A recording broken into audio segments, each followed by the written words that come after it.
So I'm going to be reading from the Medical Apartheid book, The Dark History of Medical Experimentation on Black Americans, or so-called African Americans, because we know that blacks are not associated to one continent, but we're all over the earth. So most people have seen the movie I Am Legend. It came out in 2007 with Will Smith. He plays Dr. Robert Nedville, a virology doctor who studies viruses, but he's also immune to the virus. You know, his own blood. His blood is pure. And I thought it was quite interesting because there was a story about this man named John Hollis, if I'm pronouncing his last name right. He's immune to COVID-19. So I'm reading this article from NBC News. He unknowingly had COVID-19. Now his blood contains rare antibodies. The truth is I could come up with no real answers other than perhaps God has a plan for me, said John Hollis, or maybe I'm just lucky as hell. With his roommate in dire health from coronavirus last spring, it did not take much for John Hollis to believe he would also contract a highly infectious, deadly disease. He was so concerned about what could happen that he penned a letter to his teenage son Davis in case things went downhill fast, Hollis said. It turned out that Hollis unknowingly already had COVID-19 and may have unwittingly infected his roommate. Hollis, the communications manager at George Mason University in Fairfax, Virginia, learned in July that he fell into a rare category of people whose blood could help scientists understand COVID-19 and potentially treat those who fall ill. COVID-19, it seems, cannot harm him, said Dr. Lance Leota, a George Mason University pathologist and bioengineer who is leading the school's clinical trials on antibodies. Hollis, 54, a former journalist, learned that his blood is fortified with so-called SuperAntibodies, antibodies that neutralize the virus, which even when diluted 10,000 times still resists COVID-19, Leota said. So this man has, so-called black man has the SuperAntibodies in him, which is a God-given, ability to fight infectious diseases. So why would he choose, or why would anybody choose in that sense, to put machine in their blood or in their bodies to fight the COVID-19 when he already has it? Now, there's some people who don't have these antibodies. So who knows how many people have this super antibodies in them or can fight the infectious disease. And I believe the number is well over 5%. Because a lot of us ain't getting tested. But I need you. The American people, I need you. I need every American to do their part. And that's not hyperbole. I need you. I need you to get vaccinated when it's your turn and when you can find an opportunity. And to help your family, your friends, your neighbors get vaccinated as well. Through John and others, we have been propelled into exciting new science, Leota said. Learning about his antibodies offers us new ways to fight COVID, and I hope the man is greatly compensated because the history of them experimenting on so-called black people is not good. It's well documented, way beyond the Tuskegee trials. There's so much wickedness they have done to people of color.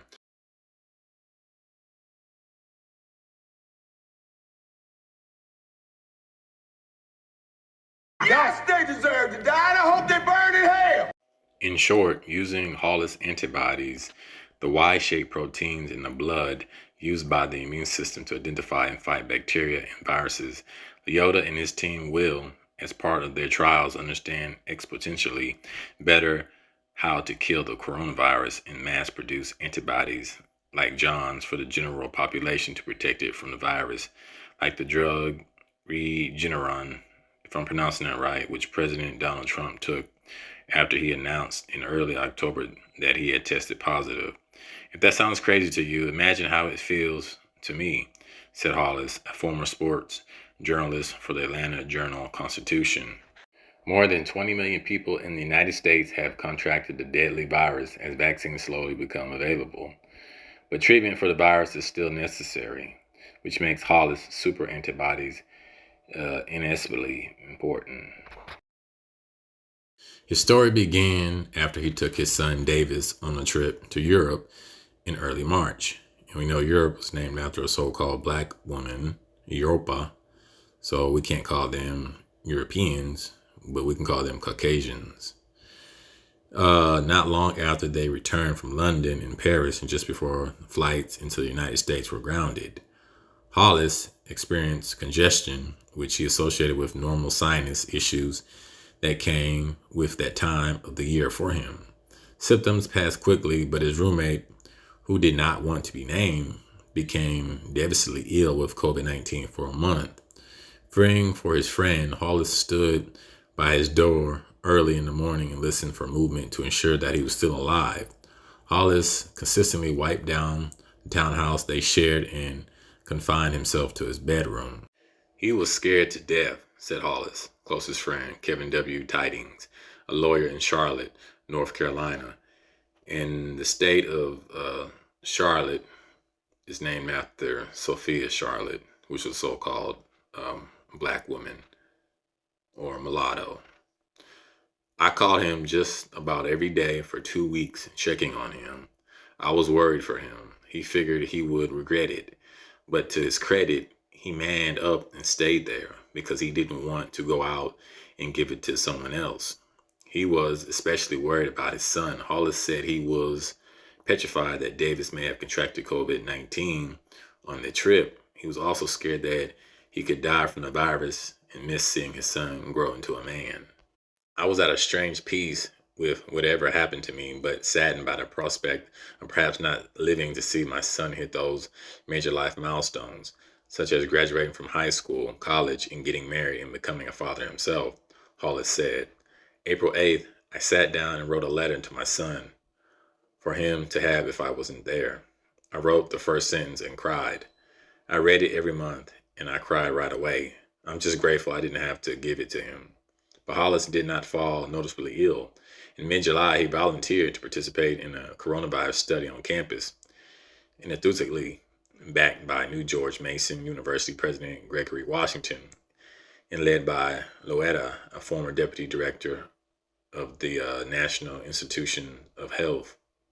Soon after, Leota called Hollis one night to tell him that he harbored SuperAntibodies.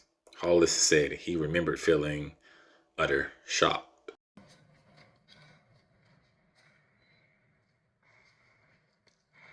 It's working.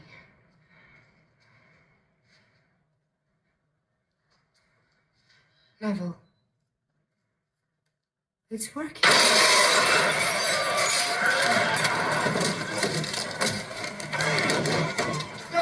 Stop! I can save you. I can help you. You are sick, and I can help you. Here I was, scared for my roommate and fearful that I would contract COVID, he said. Instead, I had it already and likely gave it to him. He got a bad deal. I feel so badly for him, and I can't get it. I'm impervious to it. My antibodies can help modern science. It was a lot to process. He is in excellent health, Hollis said. Since August, Hollis has given blood and saliva samples about every 2 weeks for lab testing and experiments. Hope he's getting paid. Leota said that the levels of Hollis antibodies not only have sustained, but they have also proven effective in killing 6 different strands of the coronavirus. Leota's team found 7 other people with super antibodies for the clinical trials. Hollis is different from the others in that his antibodies have maintained at least 90% of their strength 9 months after he had the coronavirus. Most similar antibodies dissipate in 60 to 90 days, Leota said. Furthermore, Leota said Hollis super antibodies will help the next phase of the clinical trials, testing it in those who have taken the vaccine to make sure that their antibodies have been elevated through the injection. It's all very exciting, he said, and it's all because of our patients like John. Other public health officials are excited too, like Dr. Pierre Vigilance, a adjunct professor of health policy and management at George Washington University's School of Public Health, who is the founder and principal at Health Up Strategic Advisors. Vigilance, who led the local emergency response efforts to the H1N1 outbreak in Washington, D.C. area in 2009, said he understands Loretta's excitement. So once again, we have a medical apartheid, dark history of medical experimentation on Black Americans from colonial times to the present. All right. Just going to read a few of these. Let me see. Hold on 1 second. In 1966, Solomon McBridge examines an incarcerated subject wearing skin patches impregnated with various experimental pharmaceuticals in H block of the Holmesburg prison complex. So you see, you got the black doctor, and then you got your test subject right there. Kind of like in the movie Manchurian Candidate as well, where they put all these patches on them. But that's what they do in this prison system. I mean, the prison system is nothing but modern day slavery. I mean, I think a lot of people know that by now. And then right here we have, until the early 1970s, physicians and researchers supervised experimentations with scores of inmates, most of whom were black, at sites such as the Holmesburg prison complex in Philadelphia. Some inmates, such as those pictured seated here, worked as technicians despite their scant education and lack of training. Okay. The fact that so few people make these kinds of antibodies means that it's important to learn how to harvest and how to replicate that. And we know that the antibodies, or the super antibodies, comes from so-called black man. So what does that tell you? Hollis remains astounded by the discovery. I mean, the so-called blacks, or the black people in general, are the original inhabitants of the earth, all four corners of the earth, from Europe, Africa, America, the Palo, all those Negro tribes already here in the Americas, the black Europeans, nobility, the West African Judeans, and whatnot. Okay, all over the earth, not just one continent. But he still wears a mask and practices social distancing because he's a real nice guy. The gravity of his situation has also weighed on him for months, I bet. To say this whole surreal experience has been tough to digest is an understatement, he said. Dr. Loetta and his team are amazing. On one hand, I am eternally grateful and feel blessed beyond measure to still be healthy and somehow have this rare natural protection against a deadly virus that is now killing more than 3,000 Americans a day and adversely affecting everybody, but especially African Americans and others of color. And it's not killing African Americans more, it's killing more so-called white people, and that's from the CDC charts. But I'm not going to get into that. But on the other hand, you need only to turn on the TV, the propaganda, in my opinion, or glance at any newspaper to see the large swath of death and misery from all around the globe as a result of the virus. It makes me ask, why me? Why have I been spared when so many others aren't? Well, if you look at history is pretty dark.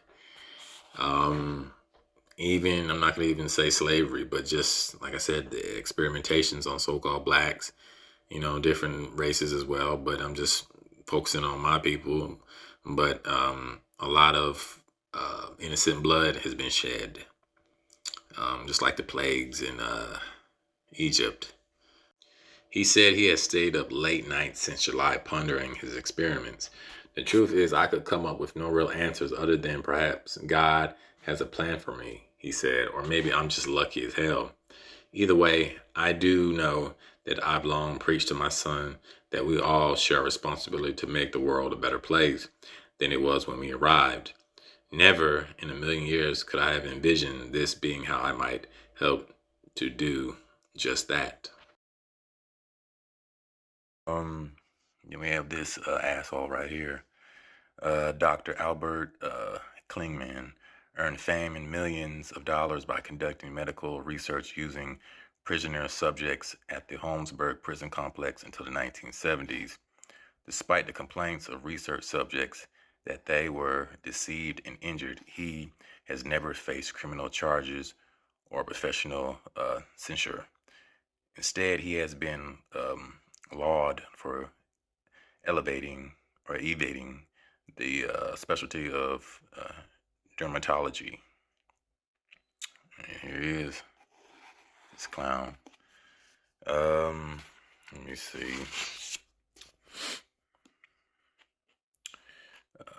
Elmerine Whitfield Bell, daughter of radiation subject Elmer Allen, confronts her mother, Miss Fredina Allen, at their home in Italy, Texas. Mrs. Allen holds a photograph of her deceased husband, who was one of at least 18 Americans surreptitiously, if I'm pronouncing it right, injected with plutonium by government scientists. Okay. In June 1996, U.S. Secretary of Energy Hazel O. Larry spoke to the journalists outside the Rocky Flats environmental technology site near Golden, Colorado. Secretary O'Leary ushered in a new era of openness by declassifying records of radiation experimentation on unsuspecting American citizens, many whom were black. Okay, and that Biden, you know, he says we all need to unify. I need you to get vaccinated when it's your turn. How can you unify when your government, your people, and even our own sellouts have done erroneous acts and whatnot? You wonder why people don't trust the so-called government or whoever is running this damn country. It's a bunch of hypocrites and a bunch of liars. And everybody's under some type of faction or corporation or got puppet strings behind them. Right here we got Rudell Christian, a medical science liaison for his pharmaceutical company, Nitromed, marker of the blacks only heart failure medication, Badil, extols the drug virtues to members of Detroit's Trinity AME Church in March 2006. Calvin Johnson Jr. writes, smiles as he leaves a Jonesboro, Georgia courtroom, a free man in June 1999, accompanied by his attorney, Peter Newfield, a founder of the Innocence Project. Johnson spent 16 years in prison in a work camp for a brutal rape, but he was exonerated, by DNA evidence that proved another man committed the crime. Nothing new under the sun. Still got brothers being released from prison for crimes they did not commit. So, let's see. Former Savannah, Georgia legislator Dorothy Pelot became a fierce advocate for Black Florida and Georgia residents whose communities were visited by a swarm of disease-carrying mosquitoes released by the CIA during the 1950s and 1960s. The CIA documents suggest that scientists in its MK Ultra project experimented with such biological exposures in Black communities in order to determine whether such releases would be effective against foreign enemies. So they want you to fight in their fucking army. That's crazy. They want you to say we're all one, and yet they treat the so-called Black community not as humans but test subjects. And then they want you to fight in their wars. They want you to do every single civil duty that this goddamn country, wants you to participate in. And yet you wonder why Muhammad Ali and some of these other predominant so-called Black, male influences, you wonder why they didn't choose to fight in the Vietnam War and many other things. Because look what this government has done to so-called people of color. But you're anti-American if you speak out against this, or you're not American. Whatever. Let's see. On March 14, 2000, FBI agents removed a cache of illegal machine guns, thousands of rounds of ammunition, volatile explosives, and drums of poisonous chemicals from the grounds of Dr. Larry Ford's Irvine, California home. Ford, who was frankly gave racial poisoning seminars at South Africa's Roodplaat Research Laboratory, RRL, had killed himself on March 2nd as police closed in. Okay, and you wonder why these people are committing suicide, because they know they're wrong. These are evil people. Yes, they deserve to die, and I hope they burn in hell. At least the ones that are doing this, and they're helping, you know, go along with all these evil, wicked acts. Okay. At Cape Town, offices of the Truth and Reconciliation Commission on June 11, 1998, veteran Dan Guzin, who headed the military-run Roodplaat Research Laboratory, describes his scientific team's search for a bacterium that would harm only blacks. We were in a war situation, and a weapon is a weapon. The RRL relied upon the expertise of several U.S. scientists. Okay? You got the scumbag right here. Yes, they deserve to die, and I hope they burn in hell. Oh, here's another one. Postal employees await anthrax contamination screening in the waiting area of D.C. I remember this when I was probably 15 years old. General Hospital. 4.5 years after the 2001 deadly anthrax attacks that left 5 people dead, those responsible remain at large. Okay.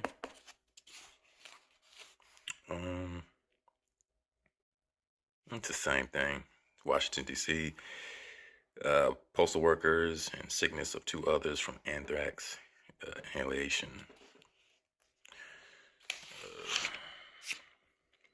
Okay. In early 2004, at Michigan's Northfield Laboratories, a technician holds 2 intravenous bags filled with blood substitute polyheme against a rack of bags filled with expired blood. For years, at least 20 U.S. emergency rooms have tested various types of artificial blood without patient consent. The patient's consent. Detroit hospitals have infused polyheme at random into several injured, usually unconscious ER patients who cannot give or withhold consent. Okay. Let's see.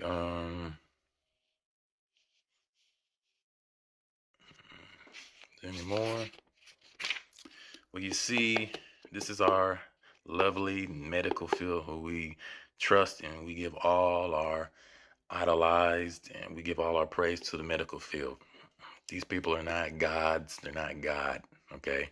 And yes, there are some cases. Yeah, you break your arm, you go to the hospital, or you feeling ill in certain cases. But some of this stuff, the herbs, I ain't talking about weed. I'm talking about a proper diet, nutrition, and all that stuff can help with all these types of diseases that they have out here, and taking care of yourself.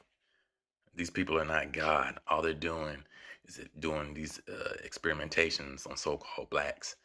And it's not being radical. It's just facts. It's history. And we're supposed to trust a government and a system that won't give you reparations because the banks are owned by a specific group of people and they can pay themselves. You want equality, it don't exist. You want your own, you have to create an infrastructure in those hospitals, those jobs, people who look like you, yourself. You have to create those types of infrastructures. Why do you think they bombed Black Tulsa or Black Wall Street? Take race out of it. You have blacks creating their own infrastructure, creating their own monetary system, money. That's going against the American government system. So why do you think they had their, they infiltrated, had these KKK and say the little white girl and got raped by a black dude? Same typical story. They can't have that happen. Why do you think they killed Lincoln? Central banks, national banks. It's about money. At the end of the day, it's about money. You taking money out their pocket, You're a target. They got a cure for AIDS. They got a cure for cancer. It's all about fucking money with these people. Yes, they deserve to die, and I hope they burn in hell.